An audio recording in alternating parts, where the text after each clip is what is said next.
Welcome back to the YouTube channel, the Gorevere podcast. I'm here along with Paul Dennett. You can follow him on Twitter to review the test tour between Australia and Pakistan. As much as I'd like to go straight to the second test, we will respect our guest and get his input on the first test, which started in the Gailey International Stadium. Sorry for the pronunciation there. Where Sri Lanka won the toss and decided to bat first. Sri Lanka made 212 in their first innings. And Paul, their first innings, Australia really dominated the start of this first innings. From start to finish, Sri Lanka were in all sorts of trouble. They were literally as worse as 5 for 97. Mitchell Starc and Nathan Lyon really did damage in that first session, and Sri Lanka never really got any batsmen going. A 56 from Dick Rella was the only shining light in that innings. Nathan Lyon was superb in that first innings, picking up 5 for 90.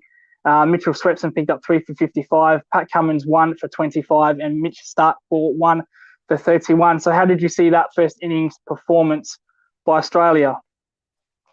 Hey, Lucas. I mean, it was quite noticeable that the minute that I think, Nathan Lyon's second ball, and they brought him on really early.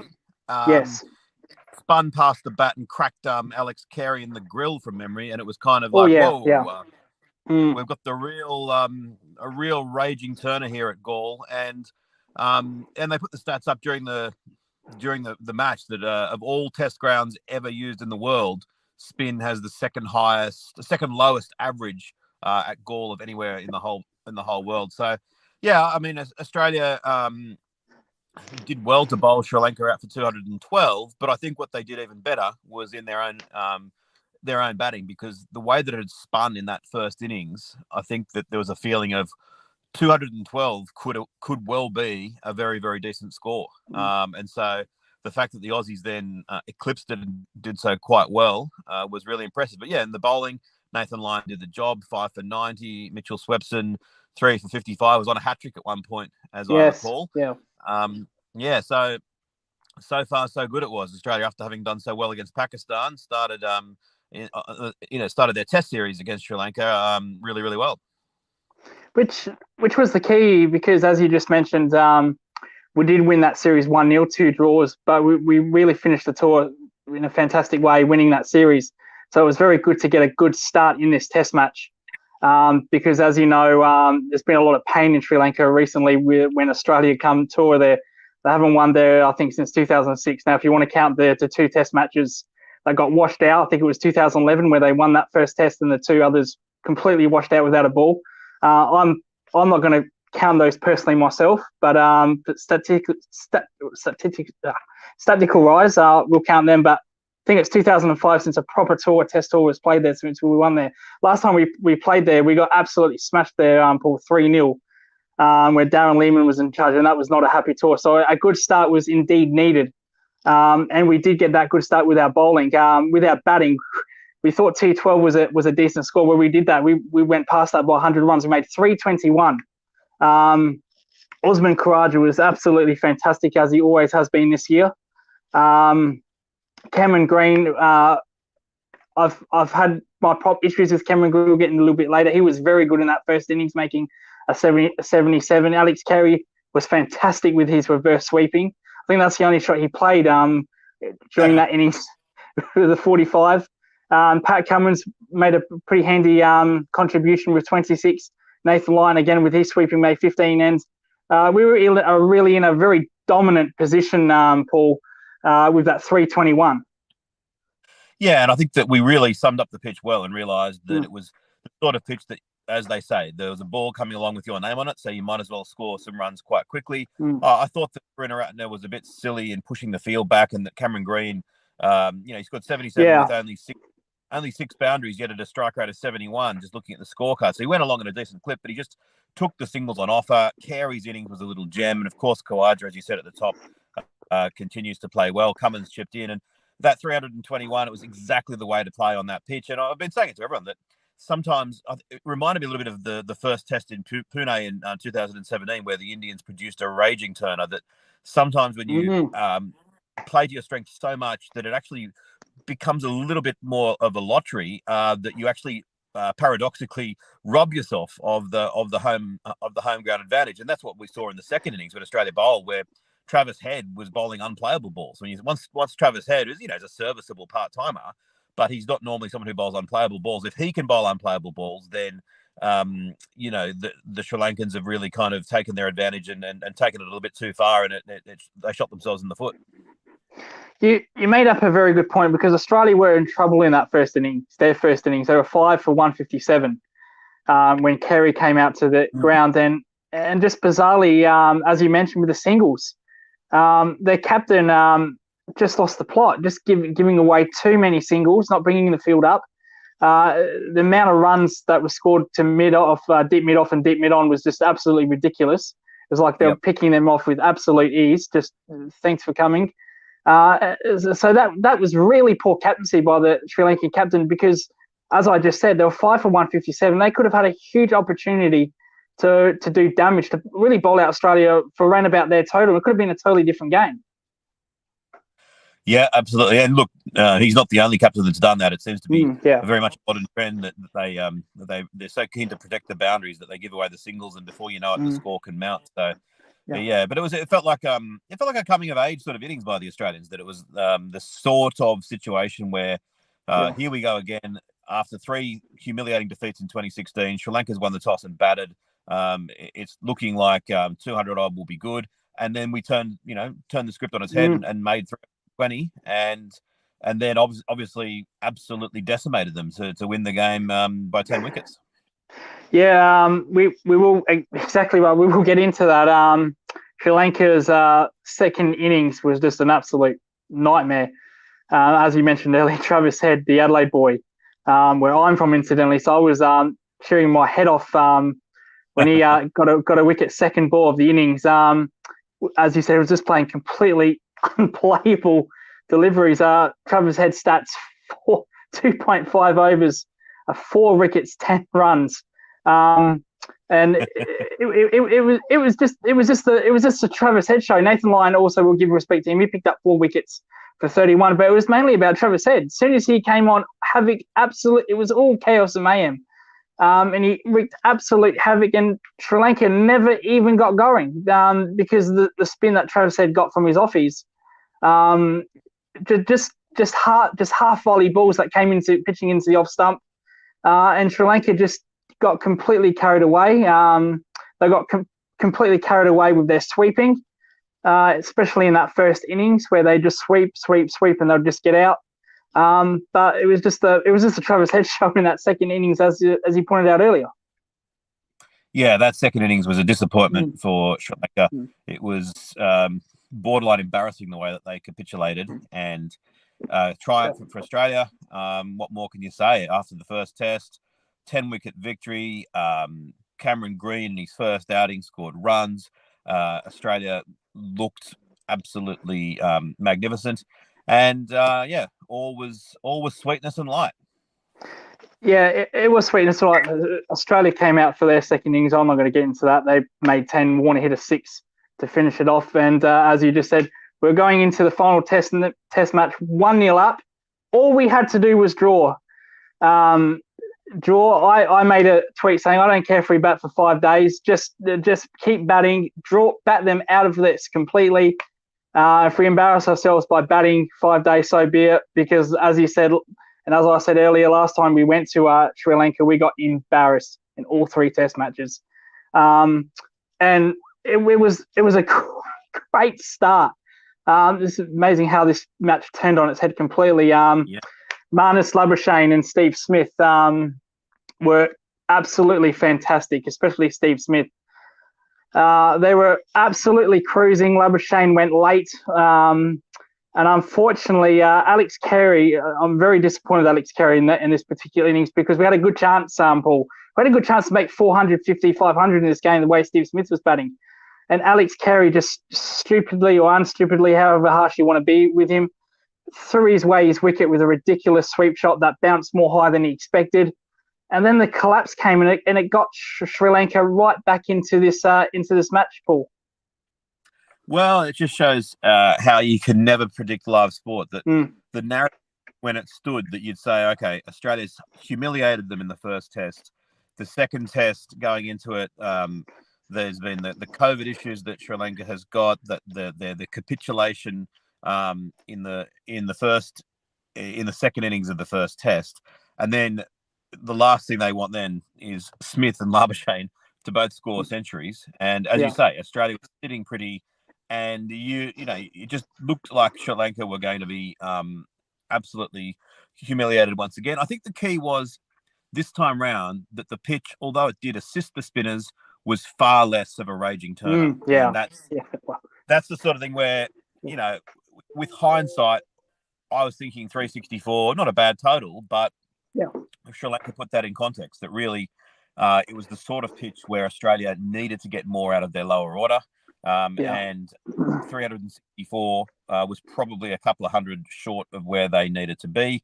I did think that it was a mistake going into the game, not with Maxwell, as I always would want to have him in there. And I think that we were also hampered by the injury to Ashton Agar, that not having a left arm orthodox spinner, it was important that they dropped Embledenia, who was their left arm orthodox spinner, who bowled very poorly in the first test. But they weren't going to play Jayasuriya, except for the fact that they had 4 COVID cases just before the second test. So he came from nowhere. But he's kind of what you need in Sri Lanka. He's a 30-year-old, very decent first-class record. Reminds me in some ways of, not in the way that he necessarily bowls, but like of Steve O'Keefe, that it's the sort of guy that, we could have done a lot worse to get Steve O'Keefe on a plane over there. And I'm sure he would have still done a job, even though he's retired from first-class cricket. So, to finish with 364, the big positives are, of course, the centuries to Smith and Labuschagne. Labuschagne's first century, and it's been a great tune-up for him for the Indian tour, getting all this experience in white ball, red ball cricket in Sri Lanka. And of course, Steve Smith's first century for a while. It looked all positive, but there needed to be more contributions. Khawaja, third top score at 37, fell away very much after the big 2. Yeah, apologies to Jayasuriya. I didn't mention him at all. He was absolutely fantastic. Picked up six wickets in his first innings debut. Absolutely wonderful bowling. And as you point out, apart from Smith and Labuschagne, there wasn't much contribution. Khawaja with 37, Alex Carey with 26. Our tail over the last 6 to 12 months hasn't been that great, I must say. Now, I know it's a tail, but Australia is known probably, Mitchell Starc can bat, definitely bat. Nathan Lyon can bat. Swepson can't bat. I'm not sure of his actual batting stats in Sheffield Shield. Pat Cummins can definitely bat. So they've been a bit poor lately. But as you said, we made 364.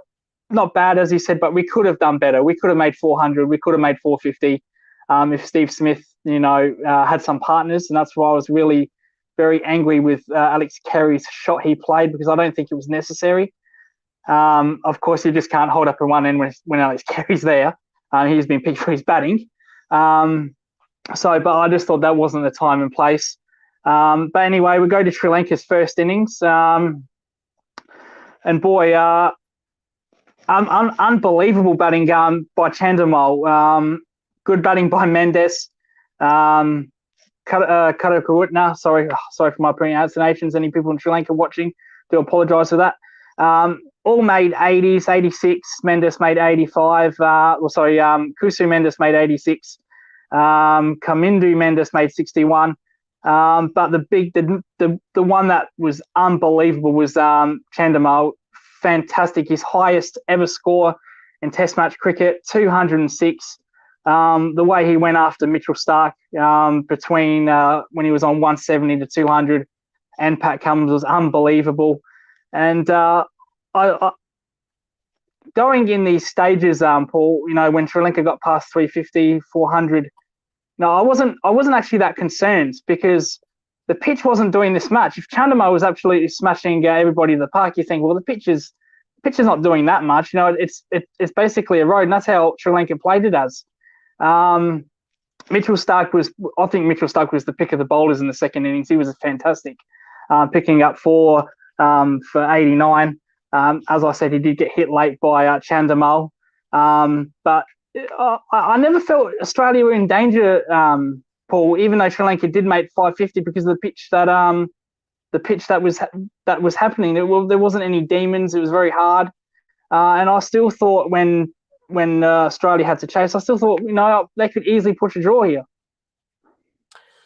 Yeah, I think that I take your point, but I think that the thing that I was concerned about is that these matches on pitches like that do tend to have that capacity to hit the fast forward buttons late on day 4, or sometimes even earlier on day 4. And there were enough balls that were spinning to give me concern that, and I think this is where Australia has been found wanting in the past, that the Australian bowlers bowled serviceably, but you look at it all and say, ultimately, given the collapse that Australia had, you look at Nathan Lyon, 64 overs, 2 for 194, Swepson, 38 overs, 3 for 103. It was a disappointing return from the spinners, and sensational batting from Sri Lanka. They really had to absorb some pressure early on. They lost that early wicket, and then the captain, Karunaratne, and Crystal Mendes, who got the big 100 against Australia in 2016, who has been a little bit quiet of late, getting an 85. Chandimal, as you said, just superb. Kamindu Mendes was someone that wasn't going to get a run either. I think he's got a pretty good first-class record. He chipped in for 60. And by the end, it was, it's easy in hindsight now to say that the collapse was not inevitable, but not surprising, given that Australia had been out in the field for 8 sessions. The pitch was slowly aging and deteriorating. And the key, again, is that when you've got a left-arm orthodox spinner, and as is the case with Prabhat Jayasuriya, and he can... I saw there's 2 balls in a row that really encapsulated what left-arm orthodox can do over there. Can't remember which Australian was batting, but the first one, it fizzed past the outside edge and beat him pointlessly. The next ball seemed to pitch on almost the exact same spot. There was very minimal change in his action, and the Australian player plunged forward and kind of just managed to get an inside edge on it as it skidded straight through. Neither of them got a wicket, but I think they both exemplified the way that wickets do fall there, that you've got that ability to just land it on the stumps and the batter doesn't know whether it's going to grip and turn, or suddenly it's a quicker one and it skids on straight through and he's out LBW or bowled, versus being caught or indeed bowled in the first instance. So it just had that inevitability of what we saw in 2016, where once the collapse began, it was very, very hard to see it stopping. I think that there's some question marks that I think Australia do need to reset their approach with the DRS. I think that in both the field and in the batting, it is hard, especially in those conditions over there. But I think that they need to be a little bit more conservative over there. I think that their approach to DRS seems to me to be governed by the fact that the last thing they want to do is miss challenging one and then find out that had they challenged it, it would have been successful. Of course, that's a horrible feeling. But I think in those conditions, they need to say, we're going to occasionally going to have to do that, because in the field, if we're going to be out there, and in this case, Australia was out there for 181 overs. 3 challenges don't go a long way for 181 overs, especially when you've got Michael Goff as one of the umpires who very rarely makes mistakes. They need to have a policy of saying, let's just wait till we are all able to say that we are very confident that that is out, that the bowler can say that didn't pitch outside leg, it's not going over the top, I think it's hitting. Same with the batter as well, that I always say, if you have to walk down to your partner and ask his opinion, then you should keep on walking past him and not ask his opinion, because you'll know yourself for sure if it's a shocker. If you've got an inside edge onto the pad and they're giving you an LBW, you'll straight away challenge it. But to me, it seems ludicrous Michael Goff's just given you out. You walk down to your colleague who's not trained, who's standing at an oblique angle, and who has incentivized not to tell you to not challenge. Because if they say, "No, mate, that's probably out," and you walk off and it turns out it wasn't, then they're going to feel pretty ordinary. So I just think that they need to be a lot more conservative with their reviews in Asia, and I think they need to practice it and put a bit of effort into establishing a bit of a routine and a bit of a method. Yeah, You mentioned actually, I will get into the second innings. I'll come back to the fundamentals after this. We'll just get this out of the way. But yeah, Sri Lanka made 554. So just hold on to your points there, Paul. Yep. Sri Lanka made 554. What an absolute mess for our second innings. When I say it comes unexpected for me, it did, because we started so well. We made a 50 partnership. David Warner was looking great. Osman Karaja was looking great. And then, boy, it just absolutely fell apart. I don't even know how to explain that. I was that angry, annoyed by it.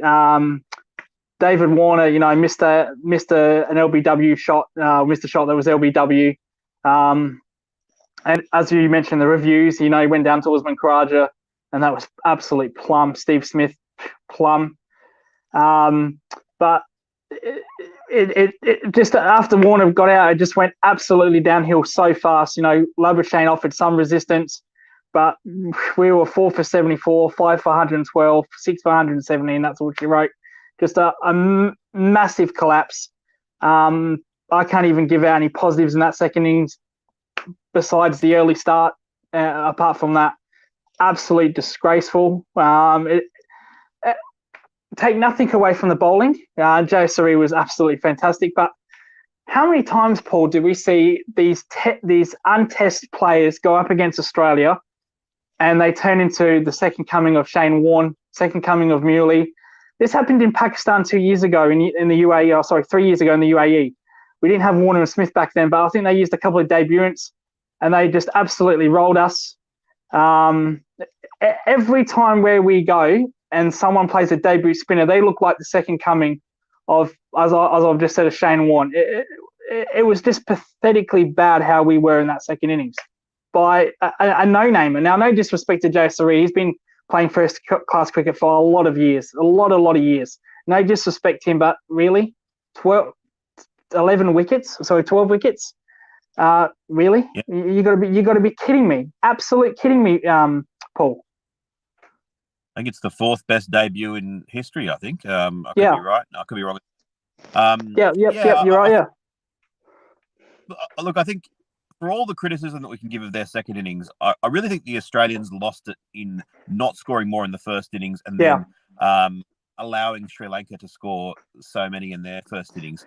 I will say that I've seen it so many times before. The openers come out, make a halfway decent start, maybe when there's the ball quite started playing tricks yet.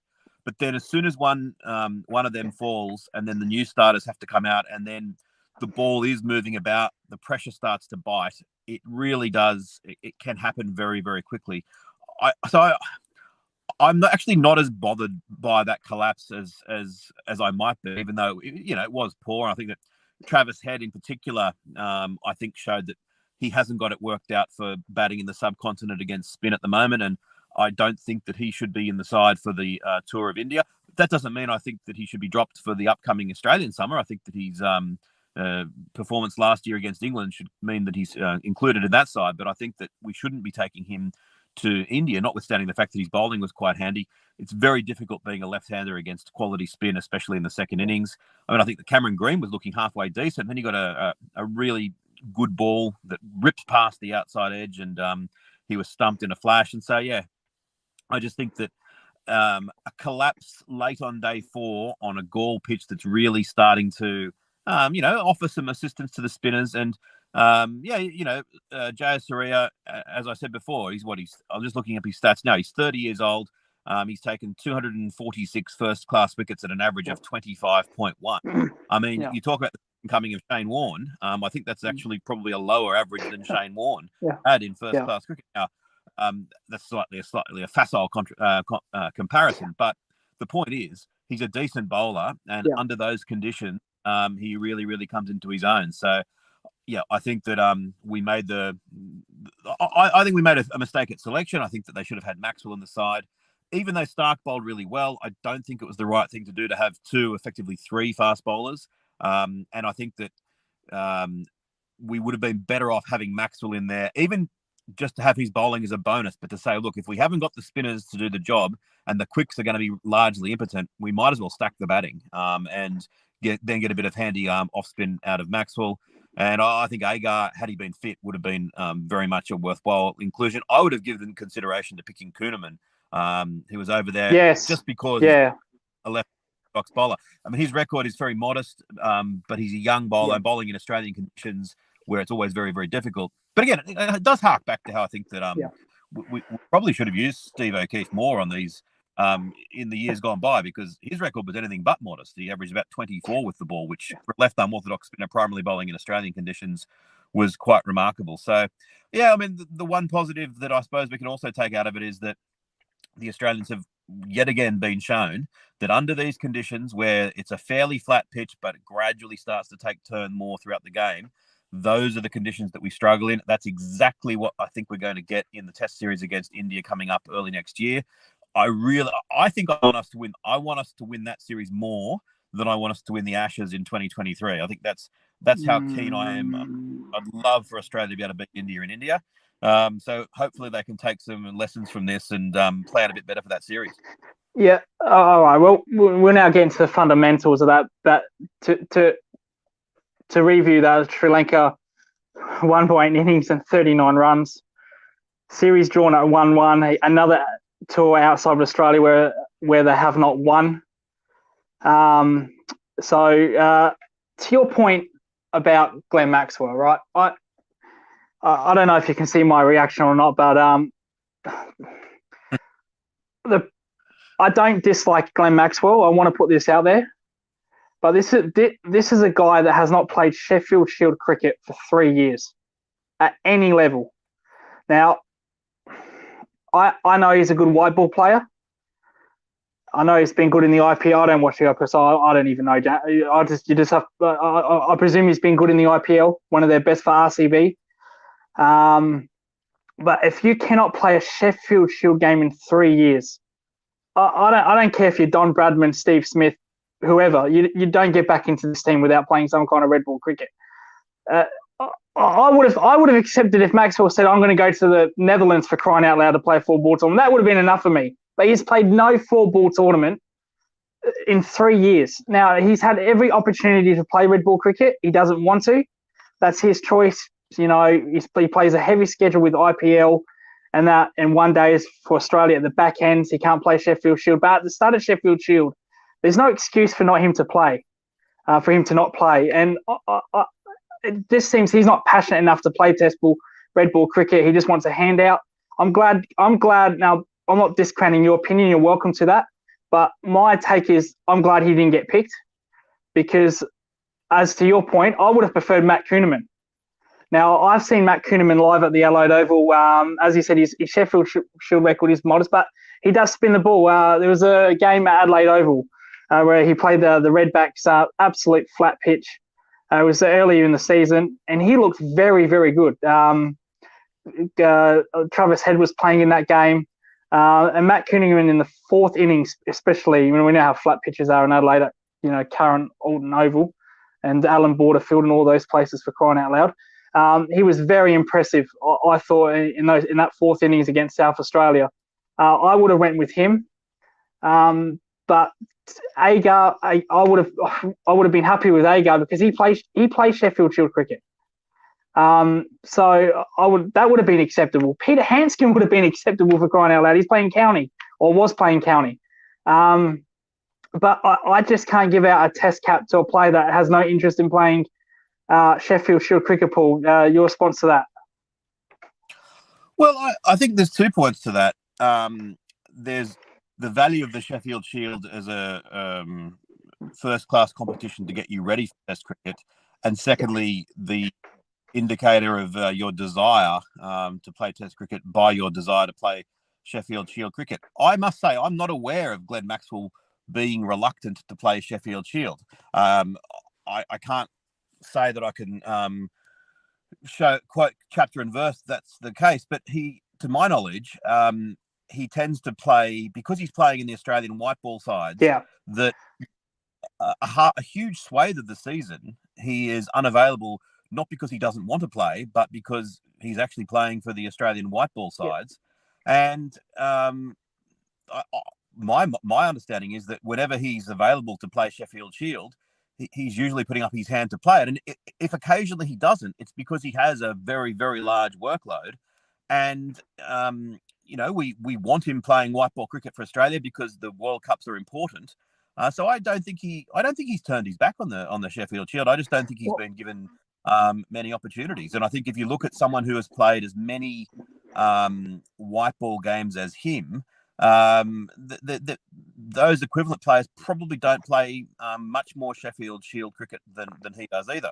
But in terms of to prove himself as a red ball player, I think that he's got a first class average of 40, and he's a handy bowler, and he is a proven performer in subcontinental conditions and against spin, and he's a right-hander, and I think that's where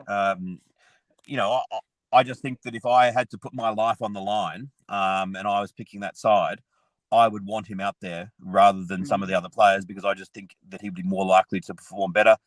I think that as a Sri Lankan, I'd be a lot more scared when he came out to bat than I would be when Travis Head came out to bat. So I just think as a general rule that it is a crying shame that someone with his talent has never been picked for a test match in Australia, and to date has only played 7 test matches overseas. I just think that we've squandered an opportunity. We've squandered a generational talent. Well, then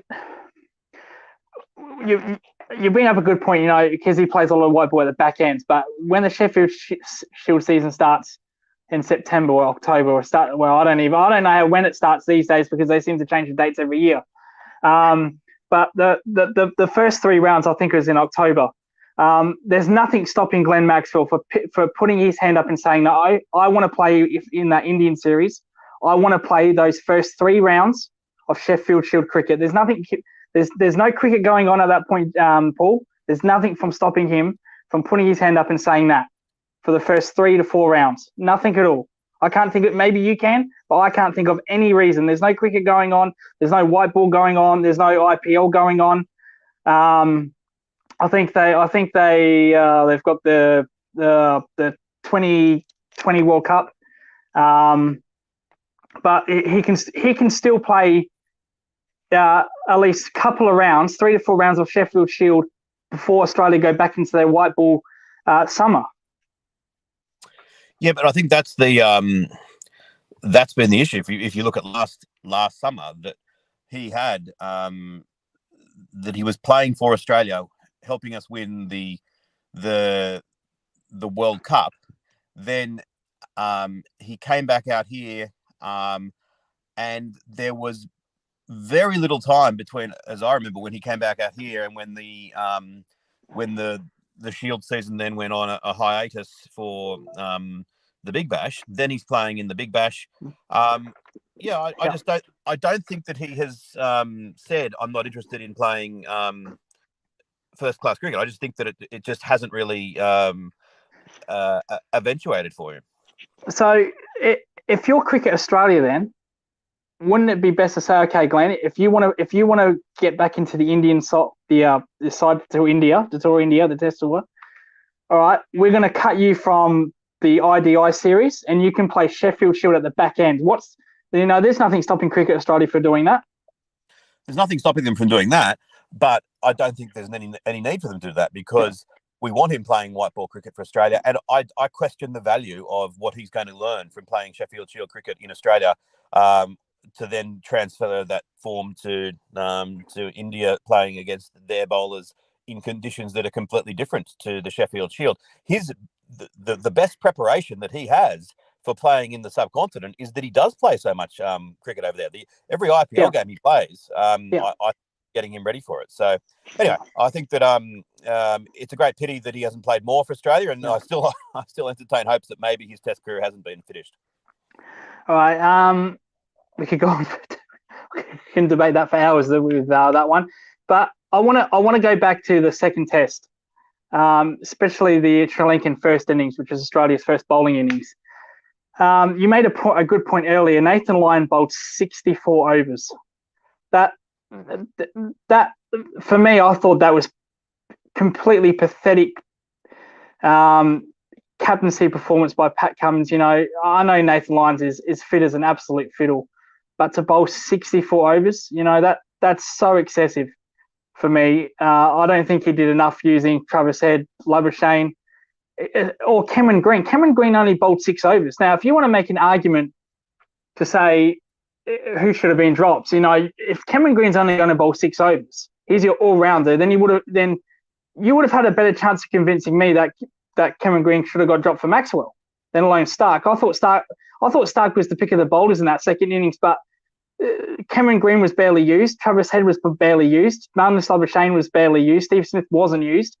It was either lion or bust for me. 64 overs is too much. That's a whole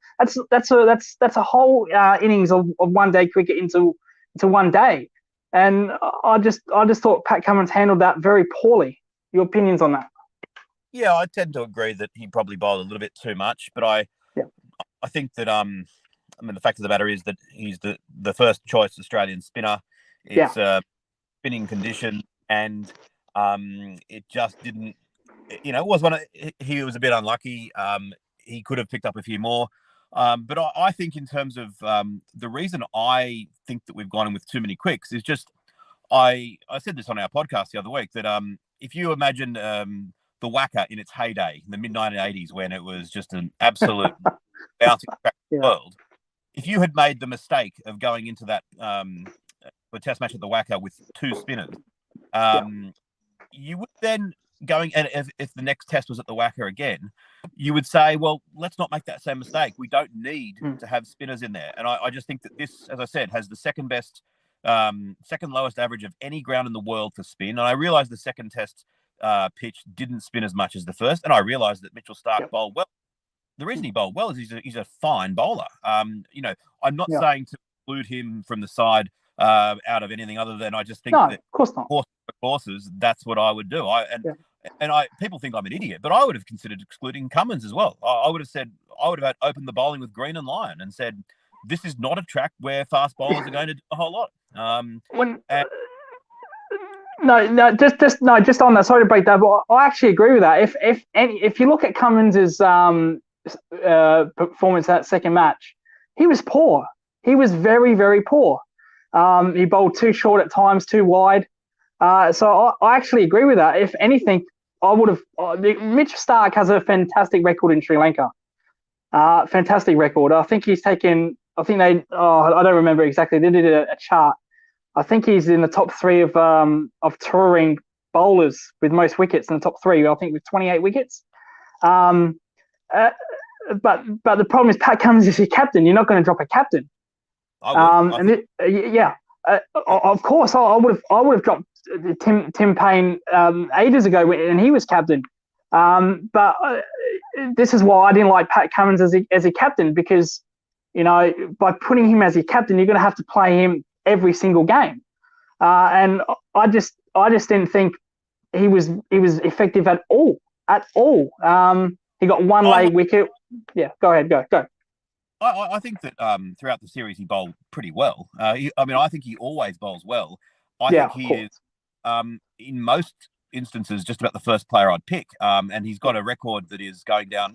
At this stage, he's going to have a record better than Glenn McGrath. He's an unbelievable bowler. And I was really happy for him to be captain, and I still am really happy for him to be captain. I just thought in this extreme situation where this pitch such that was the case, that it would have been perfectly fine. I think it's wrong for it to be taboo to consider dropping the captain for a match like that. Pick your best 11 for these conditions. Yeah, and I agree. Yeah, I tend to take your point around Starc. Maybe Cummins could have said, actually, guys, I just don't think I'm going to be that effective in this match. Yeah. He subs out, bring in someone like Kuhnemann, bring in Maxwell for Travis Head. Yeah. I think that would have been a better balanced side. And for people who say that's just, that's beyond the pale, and some people would be hearing that and thinking that's the most ridiculous suggestion ever. But Cummins had a test match off for COVID in the Australian summer, and the world didn't keel over. It would have been, it would have been absolutely fine. But anyway, I think that the game was lost by the fact that Australia in that first innings didn't score enough runs. And from that point on, when Sri Lanka then batted really, really well, Australia probably didn't have the rub of the green with a few DRSs and a few little things went against them. So I still think that overall, this is a very good Australian side, and it's been a very good few months for Australia in Test cricket. The Ashes, the Pakistan series, and a 1-1 draw in Sri Lanka is a hell of a lot better than the 3-0 from 6 years ago. Of course, but we haven't won in Sri Lanka in 20. Well, if for statistical stats, if you want to count the 2 washouts when we won that first series, okay. But our record has been very bad there, and I just, we won the first Test. You make 364 in your first innings. You think anything but a loss is achievable. And I just think we just blown it big time. But Alex Carey, I felt like Alex Carey had a tough series, especially with the gloves. Well, you look at Dick Weller's performance with the gloves and you think Alex Carey is the world's best keeper in the world. If you saw Dick Weller's performance, but I thought Alex Carey really struggled in this series, and that's a concern for me going towards India because he will be picked. I like Pearson, Jimmy Pearson. Personally, I would have taken him over Alex. Sorry, Alex, I know you're from Adelaide like me, but I think Jimmy Pearson offers a little bit more with his batting. Having said that, I think Alex's keeping is a little bit better. But I just thought this was a very tough series for Alex Carey, especially with his keeping. Yeah, I mean, it was a tough couple of pitches to keep on. And as I said at the start of the show, he got that one hit in the grill. Dick Weller got hit in the helmet a couple of times as well. Yeah. And there were several instances where both keepers missed stumpings from balls that really did bounce alarmingly. I tend to think that there's not a great deal between these keepers. I think that Pearson always impresses me as a decent cricketer. England, very decent cricketer. So is Carey. I just think that we've got a crop of keepers who are all pretty decent. And Carey's got good runs in that first innings, in that first Test match. And it's hard to know, would someone else have kept better behind the stumps? I always say with keeping, in the absence of any meaningful stat, I just find it very hard to guess whether or not someone would have done better because it's very much an impression. I think that people tend to cling on to their opinions as to who is has the better glove work between keepers, and I'm not so sure that that's often backed by any cold hard. And so, my attitude is to Carey is I like him. I like his aggression with the way he plays. Yeah, I do. But I could easily be convinced that there could be, and certainly with Inglis, I think that he could potentially be a better option for Australia. But as I said, I don't think there's a great deal between any of them. Yeah. Well, do you think Alex Carey got selected as the keeper because he was the white ball keeper? Let me rephrase that better for you. If Alex Carey wasn't playing white ball, would he have got the nod over Pearson and Inglis? It's a good one. I think that I don't think Pearson was close. I think it was a real toss of the coin between Carey and Inglis. And I mean, I wasn't obviously in the selection. I think from afar, what it seemed as though was that Carey had been regarded as the next one in the line after Payne for a while, and then Inglis really started to sort of accelerate, and I had a couple of really strong backers, and I think that it came down to a very, very close call. The harsh thing on Inglis is that with a keeper, that once Carey gets into the side, then it's very difficult for him to dislodge unless he has a series of dropped catches, or more likely, unless his batting is his form is really poor, it's hard for the keeper to then for another up and coming keeper to force out the incumbent. It does happen, but it's difficult. Cameron Green had a mixed result. Couple of innings, the first innings made a 4. Second innings, didn't really do too well, as you said. He got out to a really good ball, but the first Test match looked like a world beater. Made that big 70. I still think the jury's still out on Cameron Green. Now you can see he has a lot of talent. He's got a good shot selection, but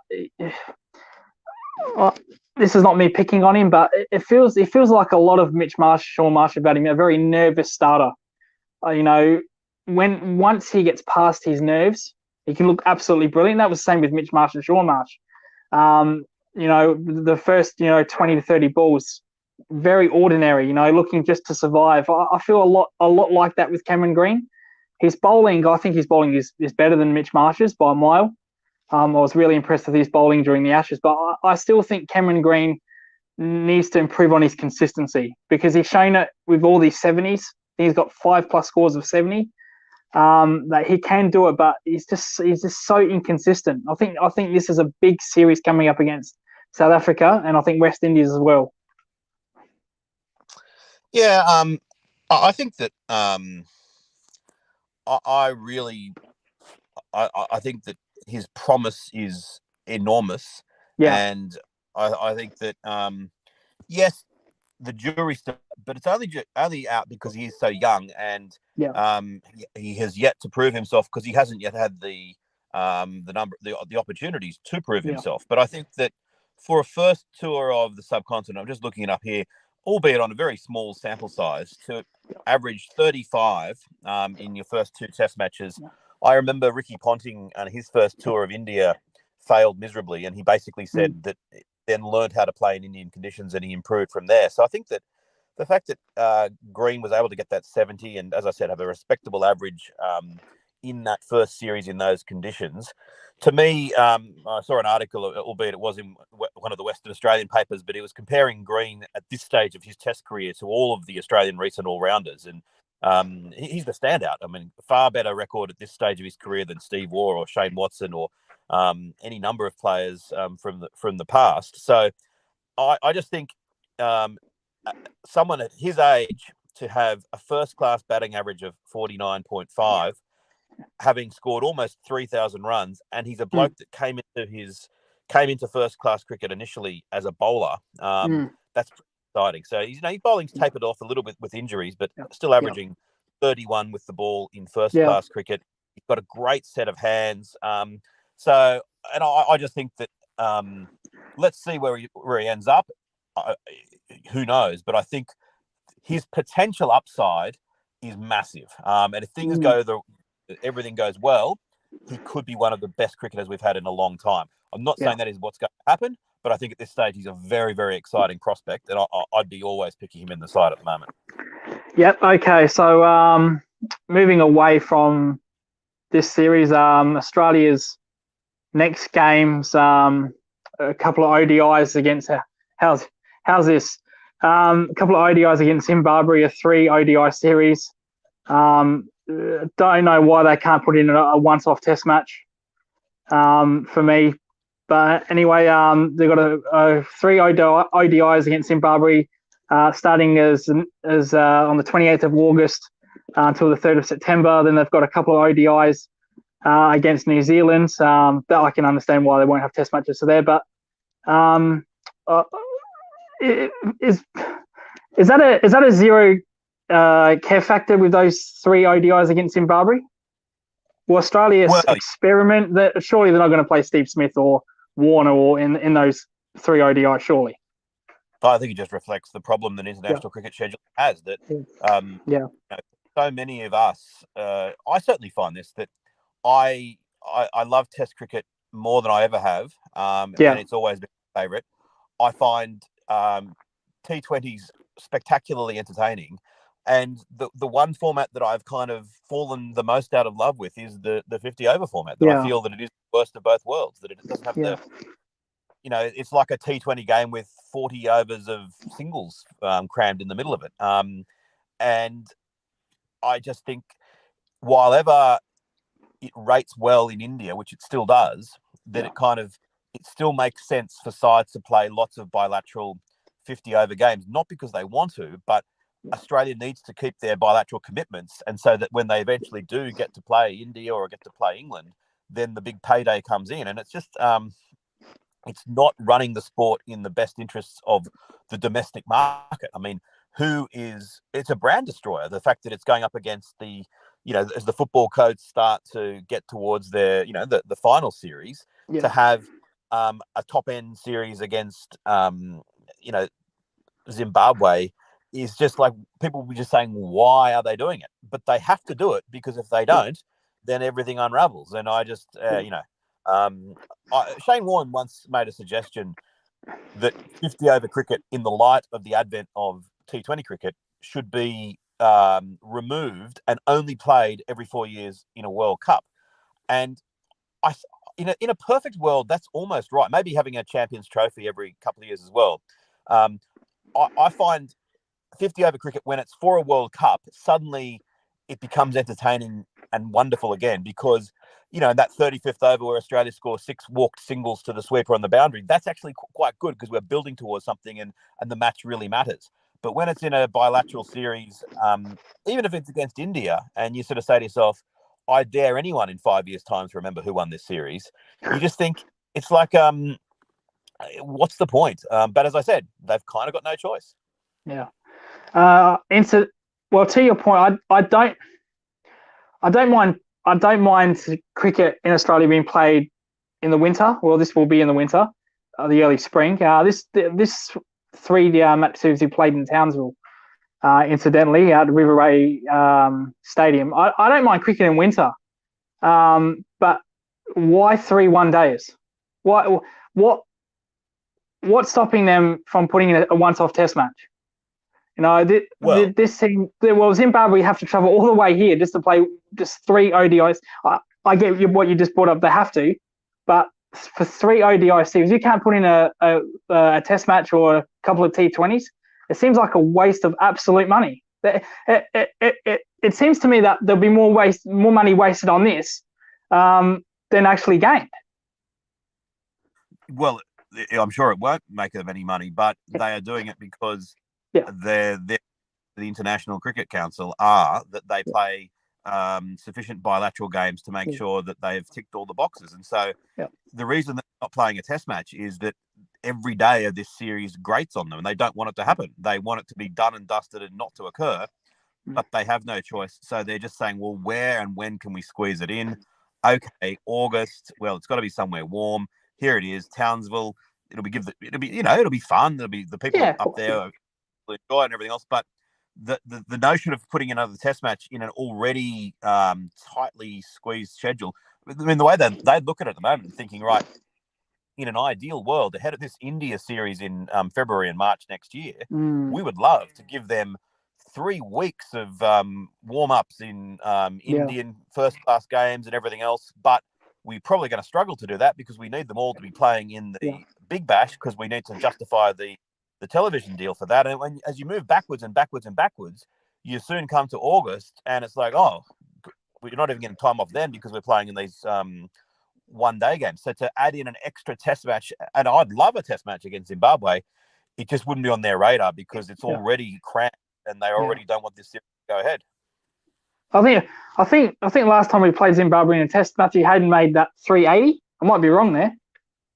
I think you could be right. Yeah. That was back in 2003, 2004. And that was the second Test in the series, and the first Test was at the Sydney Cricket Ground. I remember I went to day one of it, and it had, I think, the lowest first day SCG crowd since, and I'm just plucking out of the air, I think I might be right though, since 1887. And it was an eerie sort of feeling. A first day Test match crowd of about 8,000, but it was in October. It was a very, very weird Test match. Well, when you see the replay of Matthew Hayden making that 380, it feels like there's 100,000 people there, ironically. So they must have filled up very quickly. The first Test of the series in Sydney, but the second Test in Perth. I remember he's 380. Sorry. Absolutely. Okay. Main interesting. We'll start. Well, I'll ask you this, and we'll wrap up the show. Main interesting point. You said that India would be probably most important. Well, personally to you, India would be most important than winning in the Ashes. I disagree with that, because 1, it's the Ashes, and 2, we haven't won in England 20 years. So that's another conundrum because there's no in between tests. So they go straight from, I think they've got South Africa first. I'm talking about Test series, and I think they've got West Indies. I'm not quite sure of that. Have they got West Indies after the South African? No, I think that South Africans are coming for the business end of the summer this time around. That they're actually here for Boxing Day. The South African Test will be the end of the summer. Oh, okay. So the West Indies come first. I believe so. Yes. Okay. So Well, either way, we've got West Indies and South Africa, and then there's no rest to go straight to the Indian tour, and after that, there's no rest either. Paul, they go straight to England. They'd probably go straight from India to England, depending where the matches are going to be scheduled. Because I think England, when they played their Test matches this year, was the latest start they've ever had. I think, from what I heard, they started in July, late June. So they said because this year they've already they've had the series against England and against India. I think what happened, you're right, that in recent years England have started playing their Test matches very late, but I think that the upcoming Ashes in 2023 might be reverting a bit earlier. I think that it might be June, July. There you go, Paul. There you go. So they're literally going to go from the South African West Indies, so straight to India, straight to England. So there's no rest for these players, and you said that India will be the most important series, but I just think it's inconvenient timing because I'm always going to put the Ashes ahead of any series. If you said to me, what would you rather? Winning. I'll say this very, very carefully. Winning a Test series in England, then compared to India, I'm going to pick England all day, every day. I think what I'm saying is this. I'll draw a distinction between what I'm more interested in and what I want us to win. I'm massively interested in both. But as much as I'm really eager to watch the Australia versus India series, my eagerness to watch the Ashes is to the point where if my cousin chose to get married in June next year and invited me today, I'd already sort of say, I'm sorry, I can't come. I'll be watching the Ashes that night while the wedding's on, kind of thing. I'm more looking forward to this Ashes series than almost any sporting event I can think of in a long time. And particularly with the way that England's playing at the moment, it was already going to be fantastic, but it's even going to be better. So as far as what I'm looking forward to, I think Australia playing England in England is up there with my favourite sporting events in the world, and I just think it's absolutely wonderful. But in terms of which one I think right at this moment would mean more to me in terms of us winning, it would be winning in India, partially because I think we're less likely to beat India in India than we are beat England in England. I know we haven't beaten England in England since 2001, but last time round in 2019, we did draw it. We retained the Ashes, and we were the better side. We probably should have won that. Whereas in India, yes, we beat them in 2004, but the time before that was when Richie Benaud was playing. So it's kind of it's very, very rare for us to win a series in India. And with them, their power on the rise and, the wonderful rivalry that we're developing, I think it would probably mean more to me if Australia could beat India in India than it would beating England in England. But although I'm both interested in watching both, I'm even more interested in watching the Ashes. Well, how about hypothetically your cousin gets married during the Zimbabwe series? That would be that'd be more ideal, hypothetically. But anyway, Paul, thank you for joining us. Of course, we'd go on for hours, but your time is precious to us. So thank you for coming into the show. It's been a real pleasure to talking to you about these points. Please follow Paul on Twitter if you must. Me, 3 Point Spanish King. Paul, give us your Twitter handle so we can follow you. It's Paul Deditz _. There you go. So Paul, thank you very much for that.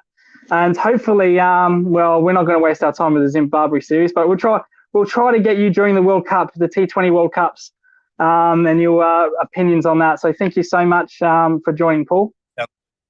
Thanks, Lucas. Okay, no problem. Thank you guys for watching the show. Make sure to like and subscribe, and thank you and goodbye.